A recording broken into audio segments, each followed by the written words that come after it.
మన animal hero Ranbir Kapoor ఒక cinema ఉంది రాక్ స్టార్ అని 2011లో వచ్చింది ఆ సినిమా. మంచి హిట్ సినిమా, మంచి పాటలు ఆ సినిమాలో. Director Imtiaz Ali and heroine వచ్చేసి నర్గీస్ ఫాక్రీకి ఫస్ట్ సినిమా అది.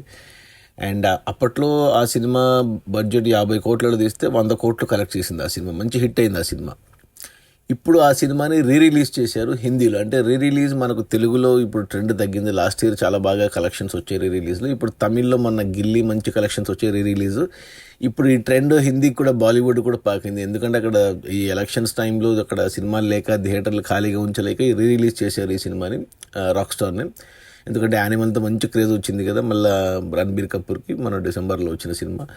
సో అందుకు చేశారు. 4 రోజులు అయింది ఈ సినిమా. 30 రోజుల్లో ఈ సినిమా 7 కోట్లు నెట్ కలెక్ట్ చేసింది, గ్రాస్ కలెక్ట్ చేసింది. నిజంగా వండర్ అనే చెప్పాలి. రిలీజ్ 13-14 ఏళ్ళ తర్వాత రిలీజ్ అయ్యి 7 కోట్లు కలెక్ట్ చేయడం 4 రోజుల్లో అనేది గ్రేట్ అనే చెప్పాలి. ఈ సినిమా ఇంకా ఇంకా నడుస్తుంది. సినిమా ఈజీగా 10 కోట్లు అయితే కలెక్ట్ చేస్తుంది నాకు తెలిసి. అది మన Ranbir Kapoor rock star cinema release అయింది. 30 రోజుల్లో 7 కోట్లు కలెక్ట్ చేసింది గ్రాస్. ఇంకా 2-3 కోట్లు కలెక్ట్ చేస్తుంది ఈజీగా. 10 కోట్ల వరకు అయితే వెళ్తుంది. సో ఇనీషియల్ రన్లో 100 కోట్లు వచ్చాయి, ఇప్పుడు మరో 10 కోట్లు. అది ఓకే. బాయ్.